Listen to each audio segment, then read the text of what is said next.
Subscribe to our YouTube channel for in-depth interviews of India Inc. and press the bell icon so that you do not miss our updates.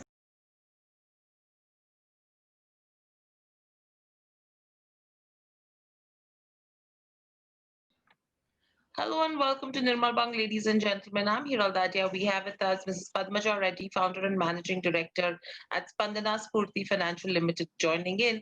Welcome to the show, Padmaja. It's a pleasure to speak to you as well. My first question coming to you overall is with regards to where, uh, you know, what happened with COVID from the month of March to now.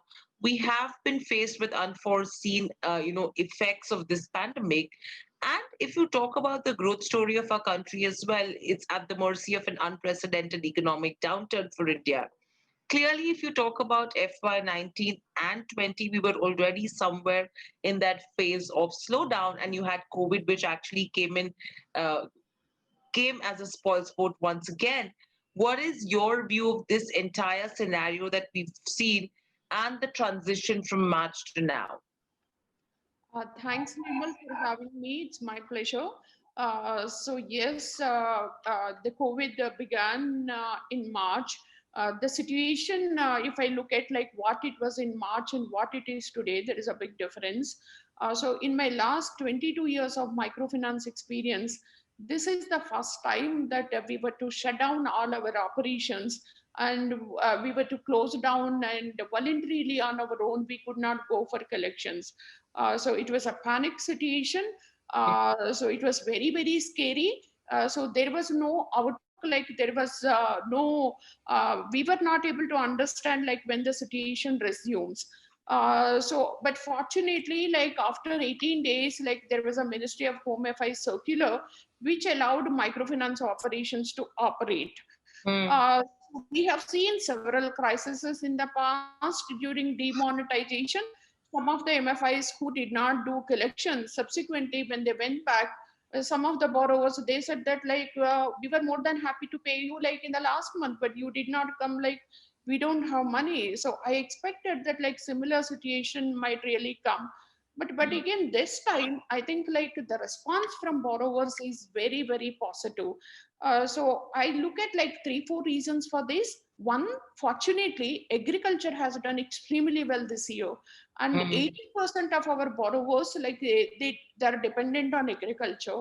What happened in April, May? Most of the migrant laborers like they went back to their native places, and it was a peak season for harvest for chilies, cotton, and paddy, and there was so much of demand for the local laborers. These local laborers who were otherwise getting 300 rupees per day, but again farmers started paying them 600 rupees, 700 rupees in April, May. As such, and again, and agriculture, thanks to the central government, from day one agriculture was exempted from lockdown. So there was no interruption to agriculture. And again, during that time in March, April, May, there was no incidence of COVID in rural areas. It was completely in urban areas. And again, like almost 50% of our borrowers, for their secondary source of income, they are dependent on dairy. And again, dairy was exempted, and it is a household activity. So they were getting milk, they were selling milk to the milk collection centers, and they were getting money. Hmm. And their income, in fact, like increased big time during April, May, because of agriculture and dairy doing so well. And again, the other thing is like there was a huge cut in their expenses. So all liquor shops across country were closed, and they like their spouses were not spending money. And again, like whatever the money that was spent on entertainment, all theaters, of course, even today they're closed. So with expenditure going down and income increasing, particularly for rural borrowers, I think when we met them in May, June, the response was very positive. I personally thought that like this time the recovery is going to really, really take long time. But again, to my surprise, like the response from borrowers when they started paying, of course, like initially there was a problem in terms of meeting borrowers. We were to maintain social distance. We were not able to conduct center meetings. We were meeting all our borrowers individually. So there was a problem in terms of reaching out to each individual borrower at her doorstep. But otherwise, if you are able to meet, the response has been very good. So it's not that I'm trying to say that there is absolutely no impact. April to almost August, so I think like April, May, June, the disbursement was like just 48 crore, while we used to disburse almost like 2,600, 2,700 crore. In Correct. terms of new business, like there was absolutely no business. But however, in terms of collections, I think if you look at like the overall economy, financial services have done extremely well. So I think within financial services, microfinance has recovered very, very fast. So yes, like the growth got impacted, but again, collections, I think we have gotten back to normalcy now. Right. That's an interesting take that we're picking up as well. And with this, Padmaja, what's happened is the impact initially on the financial sector was huge. Now, there was that uncertainty, there was that resilience from the financial sector as well to go ahead and disburse to newer clients. Yes, top ups were provided pretty easily, to clients because you knew the credit history, the credit profile of the client, and which is all in good faith.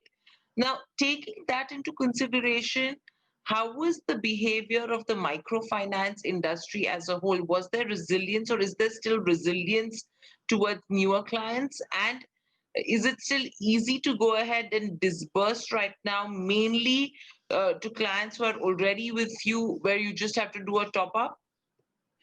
uh, Initially like it was scary, but however the big change what we have seen is like when we went back, while every microfinance organization was busy offering like designing a new loan product like COVID specific loan, emergency loan, Mm. interim loan.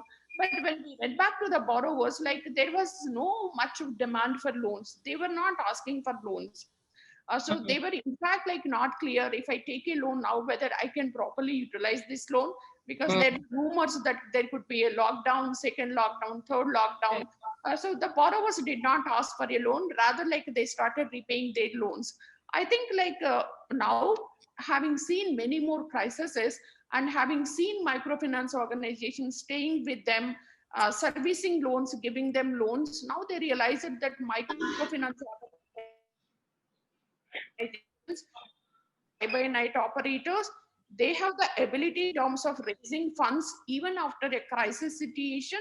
And like they see us as the most reliable partners. That way, I think the industry has evolved a lot. So the perception with the clients got completely changed. They have absolutely no questions. If I repay, whether I will get loan from this microfinance organization, they used to have these questions. And again, having known that like they were not able to pay in April and May, earlier like they had questions whether I get a loan even if I pay back. But now all those questions got answered. There was AP crisis, there was demon. Mm. So I think the industry has become much more resilient. So I can confidently say that within financial services, so if you have to see microfinance, this is the most resilient sector, because the borrowers that we have chosen to work with, Mm. their integrity and honesty is very, very high. Right. And then with this, Padmaja, the steps that the RBI has taken from lockdown to now, say in the form of a moratorium or in the form of restructuring, and now in the last monetary policy as well, they have looked at increasing consumer demand through a certain steps and the kind of rate cuts that have come forward. Uh, do you think this is something which is enough and in the positive direction, or something more needs to be done? I think we have to appreciate what RPA has done. Like proactively, they announced a moratorium, and this time, like having realized that, like the financial institutions, if they don't have liquidity, they can default to banks, and again, like the entire economy gets impacted. So the kind Mm. of steps that RBI has taken continuously, like throughout, and again, like the kind of monitoring that finance ministry has done, I think like it's highly, highly appreciable. I have never seen RBI so proactively reacting to a crisis. So be it moratorium, like moratorium one, and again extending the moratorium, and making sure that like every industry, be it NBFCs, NBFC MFIs, or housing finance companies, So they made sure that like we have sufficient liquidity. So that got percolated down. So of course, like there are few smaller institutions, because most of the banks, they have chosen to give funding under TLTRO only to their existing borrowers.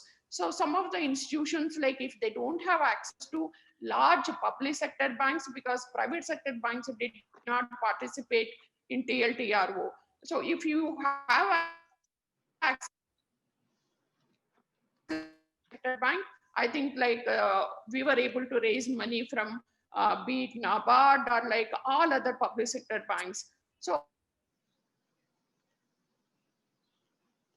all big, at least the bigger institutions, never faced any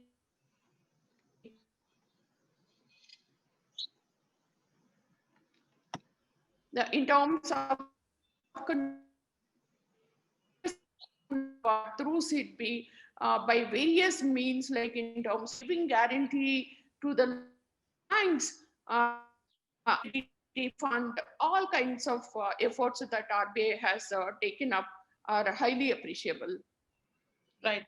And then from here on, overall, if you go to see, has the financial support in terms of liquidity reached the MFIs at the institutional level if you have to talk about transmission?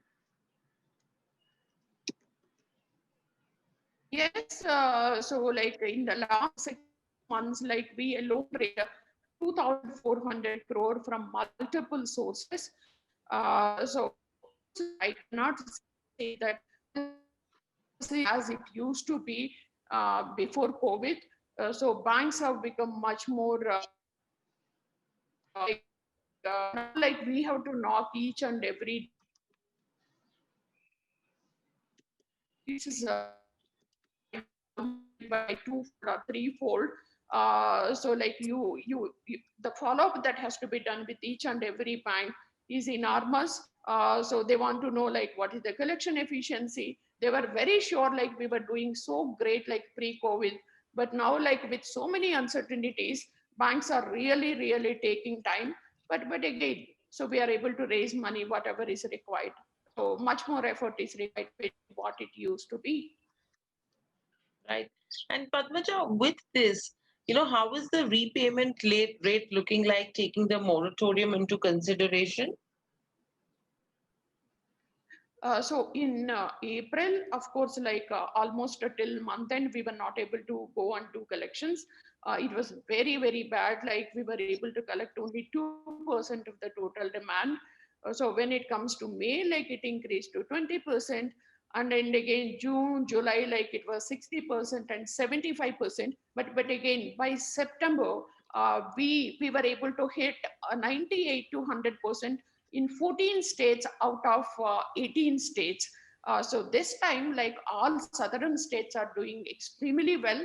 That's because like most of the southern states are dependent on agriculture and dairy. And even some of the northern states, for example, like MP, they're doing great. So the problem is only with some of the eastern states, for example, Bihar.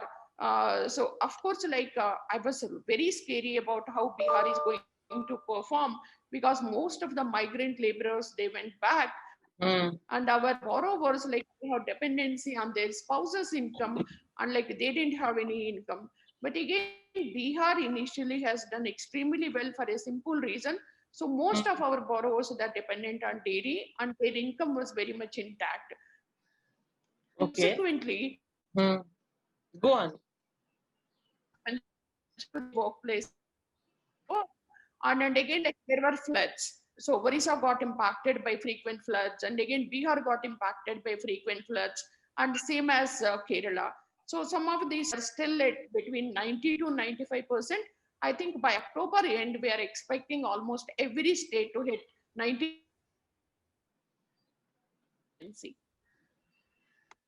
Right.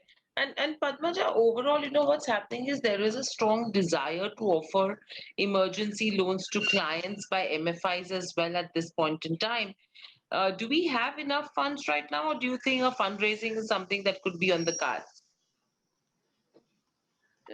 So while we were not able to disburse like from April to July, So now there is a requirement, like most of those borrowers who closed their loans, now they're asking for the next loan. So as such, like in September, we disbursed 900 crore, which is highest that we have not disbursed before. And then again, like the requirement this month, it is anyway around like 1200 to 1300 crore. So as such, like raising this much of money, it is not an easy task. But however, like we are just knocking every door. And again, like the big change is, so we were dependent on banks and also few NBOCs. But right now, like we are raising money through market linked instruments. So like most of the wealth management clients, like they're participating, they're investing in microfinance institutions and CDs. That's a positive trend. And again, like under PCG, so since like SIDBI is supporting with a guarantee for any bank, like if they give loan, the Ministry of Finance is giving guarantee through SIDBI. So as such, like most of the banks are encouraged to invest in NCDs and bonds through that instrument. So I think right now, like there are about 60, including banks and also financial institutions. And plus, like as we are able to raise from the market, like through the capital markets, particularly through MLDs. So I think the opportunities are many more. But as I said, now like more and more effort is required. It's not as easy as it was pre-COVID. Right. And then with this, what's the kind of impact you see with regards to asset quality, delinquencies, and disbursements? So having said that, all that the situation is better, I'm not saying that like there is no impact. So even CRISIL and rating agencies that the impact of COVID on microfinance organizations is going to be anywhere between 4% to 13%. Of Correct. course, like the organizations who are doing good, who are doing better, so I think they will be able to contain losses at 4%. But however, some of the organizations like who are not doing that great, and again, like whose portfolio is not diversified across states. So for example, like if you have say 70-80% of the portfolio in Orissa, Bihar, Assam, because Assam there was already problem. So there is a problem in Punjab. So it so much depends upon which are the states that you are present. So if all your portfolio is in problematic states, then your credit losses will be higher. If you are very well diversified across the country, I think the well-performing microfinance organizations with good geographical diversity should be able to contain our credit losses at 3 to 4%. Right. And what's your view with regards to where the long-term effects of loan non-repayments could have with regards to where NPAs go? Because right now, we're not really seeing a major rise in NPA, but there is an expectation that for the financial sector as a whole, the second half of FY21 or probably even in the first half of FY22, we could see a spike that could happen with regards to where NPAs are concerned, for which everyone is saying that a bad bank is something that should be done so that this does not pile up. What's your sense on that front? That may be true in case of banks where the ticket size is large and the loan repayment tenor is very long. So like they give like loans for 3 years to 5 years to 7 years. So but whereas like in microfinance, we don't take time to see how borrowers are going to respond. So like we will get to know within a month, within 2 months. So I think like whatever is the impact, even today, the collection efficiency is like between 60% to 98%. Few MFIs, they have 98% collection efficiency, and few MFIs like they're still struggling with 60 to 70%. I don't think that like in microfinance, we will be able to see more credit losses in the second half. Whatever that we could see, like we have already seen, and I think the second half should be much better because like we are doing more. But again, borrowers would also realize that if I don't repay the loan, I don't get access to any microfinance organization.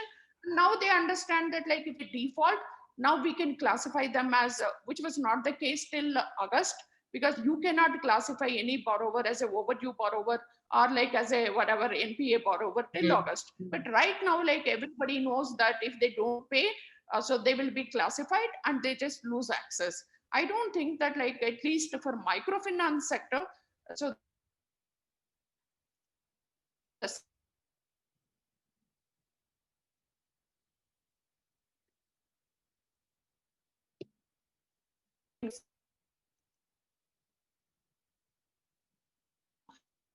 in our case, like despite that moratorium used only 1% of the clients. 88% of the borrowers, like they preferred paying their installments and getting the next loan. Right. And very lastly, Padmaja, overall, when do you expect to return back to normalcy? And are there any cost-cutting measures that we have taken as well as an institution? Normalcy, like in a normal course of time, while servicing existing borrowers, we keep acquiring new borrowers, which is not happening today. So out of 1,050 branches, it's only 100 branches like they started doing business in terms of acquisition of new clients. So 50% of our time, like staff time, is spent in terms of acquisition of new clients and giving them loans. So that is going to take some time. Right now, everybody is spending time in terms of doing collections. So as such, like the loan disbursements, we thought that like we would disburse about 12,000 crore this year. But again, like since there was no disbursement in the first half, I think like we will be able to disburse not more than 8,500 or 9,000 crore. So the business got completely impacted like in the first 6 months in terms of not being able to acquire new clients. But however, like we at Spandana, operationally, like we are super efficient. Our operating cost is just 3.1%. I don't think that like this is the time where you have to look at cutting your cost. You need more manpower to be able to focus on collections and simultaneously start looking at acquisition of new clients in the second half. So we are not doing any cost cut measures because the model itself is like super efficient, and we have set so many benchmarks for the industry in terms of bringing down the operating cost. Right. So that's something that all of us should be watching out for as well. Thank you, Padmaja. Thank you so much for joining us on the show. It was a pleasure to have you and great insights that we picked up about the sector and the space. And hoping to see you back soon again. I hope you enjoyed the conversation as well. Thank you and stay safe. Thank you, Hiral. Thanks. It's my pleasure.